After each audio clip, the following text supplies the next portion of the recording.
퇴직이 가까워질수록 이상하게 마음이 복잡해집니다. 그동안 앞만 보고 달려왔는데 막상 끝이 보이기 시작하면 이제 뭐 먹고 살지? 라는 질문이 머릿속을 떠나지 않죠. 특히 50대 후반쯤 되면 아직은 현직이지만 이미 다음 인생을 준비해야 하는 애매한 시기에 들어섭니다. 월급은 안정적으로 들어오지만 동시에 그 월급이 끊길 날도 현실로 다가옵니다. 그래서인지 요즘은 연금이 얼마 나오느냐가 단순한 숫자가 아니라 앞으로의 삶의 방식 자체를 결정하는 기준처럼 느껴지기도 합니다.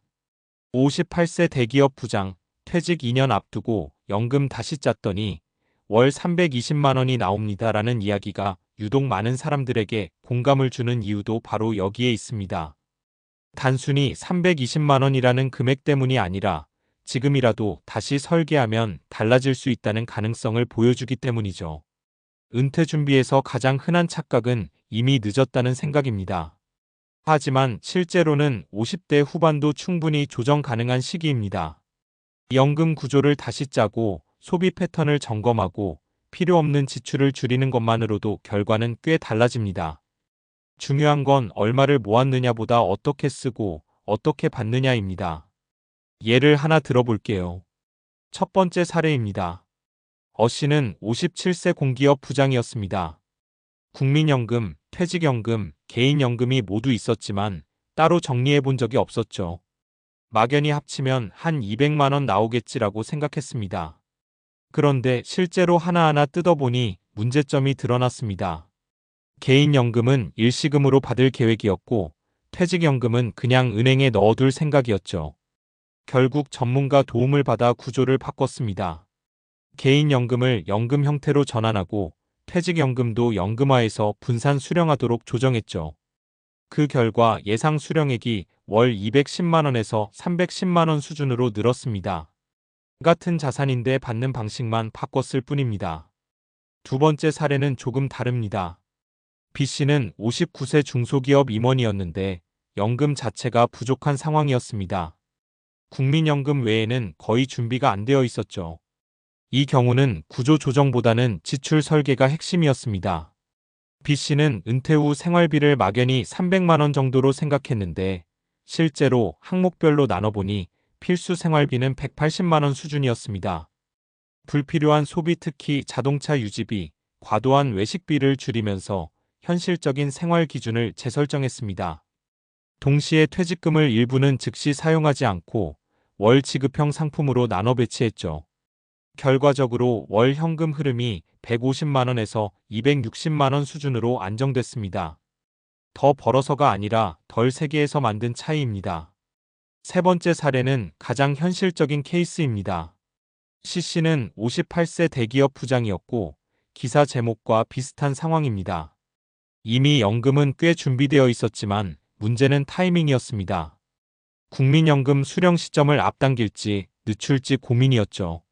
처음에는 빨리 받는 게 낫다고 생각했지만 계산을 다시 해보니 수령을 3년 늦추는 것이 총액 기준으로 훨씬 유리했습니다. 대신 그 3년 동안은 퇴직금 일부와 단기 자산으로 버티는 구조를 만들었죠. 이렇게 조정한 결과 월 수령액이 260만 원에서 320만 원으로 증가했습니다. 단순히 언제 받느냐만 바꿨을 뿐인데도 결과가 달라진 겁니다. 이 세 가지 사례를 보면 공통점이 있습니다. 모두 새로운 돈을 크게 벌어서 해결한 게 아니라는 점입니다. 이미 가지고 있는 자산과 연금을 재배치했을 뿐입니다. 은퇴 준비는 투자보다 설계에 가깝습니다. 얼마를 벌었느냐보다 그 돈을 어떤 순서로, 어떤 방식으로 꺼내 쓰느냐가 훨씬 중요합니다. 특히 연금은 세금, 수령 시기, 지급 방식에 따라 실제 체감 금액이 크게 달라지기 때문에 반드시 한 번은 전체를 점검해 볼 필요가 있습니다. 그리고 한 가지 더 중요한 포인트가 있습니다. 월 300만 원이라는 숫자 자체에 집착할 필요는 없다는 점입니다. 어떤 사람에게는 250만 원이면 충분하고 어떤 사람에게는 400만 원도 부족할 수 있습니다. 결국 중요한 건 나에게 맞는 생활비를 정확히 아는 것입니다. 그 기준이 명확해지면 연금 설계도 훨씬 현실적으로 바뀝니다. 퇴직이 2년 남았다는 건 어쩌면 가장 중요한 골든타임일지도 모릅니다. 아직은 선택지가 남아있고 동시에 현실적인 계산도 가능한 시기이기 때문입니다. 이 시기를 그냥 흘려보내면 막연한 불안만 커지지만 반대로 제대로 점검하면 생각보다 안정적인 미래가 그려질 수 있습니다. 결국 은퇴 준비는 거창한 게 아닙니다. 내가 가진 것을 다시 들여다보고 흐름을 바꾸는 것. 그 단순한 작업이 앞으로 2030년의 삶의 질을 바꿔놓습니다. 앞에서 이야기한 것처럼 은퇴 준비의 핵심은 얼마를 모았느냐보다 어떻게 설계하느냐입니다. 그런데 여기서 한 단계 더 들어가 보면 왜 이런 재설계만으로도 결과가 크게 달라질까요? 단순한 재테크 기술의 문제가 아니라 인간의 소비 방식과 금융 구조 자체에 이유가 있습니다. 먼저 사람은 생각보다 미래를 정확하게 예측하지 못합니다. 행동경제학에서는 이를 현재 편향 프레전트 바이어스이라고 부르는데요. 쉽게 말해 사람은 미래의 안정보다 현재의 편안함을 더 크게 느끼는 경향이 있습니다. 그래서 은퇴 준비를 할 때도 나중에 생각하지 뭐라는 식으로 미루게 됩니다. 문제는 이게 단순한 게으름이 아니라 인간의 기본적인 인지 구조라는 점입니다. 이게 왜 중요하냐면 은퇴 시점이 다가오면 갑자기 현실을 직면하게 되기 때문입니다. 그동안은 막연했던 숫자들이 월 얼마로 살아야 한다는 구체적인 문제로 바뀌죠. 이때 대부분의 사람들이 처음으로 전체 자산을 구조적으로 보게 됩니다. 앞서 사례에서 연금 구조를 다시 짜기만 했는데도 결과가 달라진 이유가 바로 여기에 있습니다. 그동안 흩어져 있던 정보를 하나의 흐름으로 정리한 순간 최적화가 가능해지는 겁니다. 두 번째로 중요한 건 현금 흐름 캐시 플로의 개념입니다. 많은 사람들이 자산 총액에는 익숙하지만 현금 흐름에는 익숙하지 않습니다.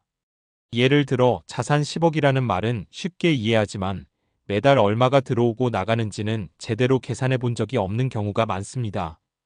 그런데 은퇴 이후에는 상황이 완전히 바뀝니다. 더 이상 자산을 쌓는 단계가 아니라 자산을 꺼내 쓰는 단계로 전환되기 때문입니다. 이때 중요한 건 총액이 아니라 지속 가능성입니다. 금융공학에서는 이를 지속 가능한 인출률 세이프 위드드로얼 레이트로 설명하는데 대표적으로 연 34% 수준이 안정적인 범위로 알려져 있습니다. 쉽게 풀어보면 이렇습니다. 은퇴 자산이 5억이라면 무작정 쓰는 게 아니라 매년 약 1,500만 2천만 원 정도를 꺼내 쓰는 구조를 만들어야 자산이 오래 유지됩니다. 그런데 여기에 연금이 결합되면 이야기가 달라집니다. 이 연금은 일종의 고정 현금 흐름이기 때문에 전체 자산에서 인출해야 하는 부담을 줄여줍니다. 결국 연금이 많을수록 나머지 자산은 더 안정적으로 운용할 수 있게 되는 구조입니다. 세 번째로 중요한 건 수명 리스크론제버티 리스크입니다. 의학과 생활 수준의 발전으로 평균 수명이 계속 늘어나고 있습니다. 문제는 얼마나 오래 사느냐를 정확히 알 수 없다는 점입니다. 이 불확실성이 은퇴 설계를 어렵게 만듭니다. 과거에는 은퇴 후 1015년 정도를 버티면 된다고 생각했지만 지금은 2030년을 고려해야 합니다. 이 차이는 단순한 기간 문제가 아닙니다. 30년 동안 안정적인 현금 흐름을 유지하려면 훨씬 더 정교한 설계가 필요합니다. 여기서 연금의 역할이 다시 중요해집니다. 이 연금은 기본적으로 평생 지급을 전제로 하기 때문에 수명 리스크를 분산해주는 장치입니다. 개인이 혼자서 30년 자산을 관리하는 것보다 연금 시스템을 통해 리스크를 나누는 것이 훨씬 효율적입니다. 그래서 최근에는 단순히 얼마를 모았냐보다 얼마를 연금화했냐가 더 중요한 지표로 여겨집니다. 네 번째로 생각해 볼 부분은 심리적 안정감입니다. 이건 숫자로 계산하기 어렵지만 실제 삶의 만족도에는 매우 큰 영향을 미칩니다. 같은 5억의 자산이 있어도 한 번에 들고 있는 경우, 매달 일정 금액으로 들어오는 경우, 이 둘의 체감은 완전히 다릅니다. 인간은 예측 가능한 수입이 있을 때 훨씬 안정감을 느낍니다. 이는 신경과학적으로도 설명이 되는데 불확실성이 클수록 스트레스 호르몬 코르티솔이 증가하고 이는 의사결정 능력과 삶의 만족도를 떨어뜨립니다. 반대로 일정한 현금 흐름이 있으면 뇌는 이를 안전한 상태로 인식합니다. 그래서 실제 은퇴자들을 보면 총 자산이 조금 적더라도 연금 비중이 높은 사람들이 심리적으로 더 안정된 경우가 많습니다. 결국 은퇴 준비는 단순한 재무 설계가 아니라 삶의 질을 설계하는 과정이기도 합니다. 정리해보면 은퇴 설계에서 반드시 점검해야 할 4가지는 이렇습니다. 첫째, 흩어진 자산을 하나의 흐름으로 통합했는가? 둘째, 총액이 아니라 월 현금 흐름 기준으로 설계했는가? 셋째, 수명 리스크를 고려한 구조인가? 넷째, 심리적 안정까지 고려했는가? 이 4가지만 제대로 잡아도 결과는 크게 달라집니다. 그리고 여기서 한 가지 현실적인 조언을 덧붙이자면 은퇴 준비는 완벽한 계획을 세우는 게임이 아닙니다. 오히려 중요한 건 지속적인 수정입니다. 경제 상황은 변하고 금리는 변하고 개인의 건강과 생활 방식도 변합니다. 처음에 아무리 잘 짜도 시간이 지나면 틀어질 수밖에 없습니다. 그래서 1년에 한 번 정도는 전체 구조를 다시 점검하는 습관이 필요합니다. 마치 건강검진처럼 말이죠. 결국 은퇴는 어느 날 시작되는 이벤트가 아니라 서서히 전환되는 하나의 과정입니다. 그리고 그 과정에서 가장 중요한 건 거창한 전략이 아니라 지금 내 상황을 정확히 아는 것입니다. 그 출발점만 제대로 잡으면 5월 200이든 300이든 그 숫자는 충분히 설계 가능한 영역으로 들어오게 됩니다.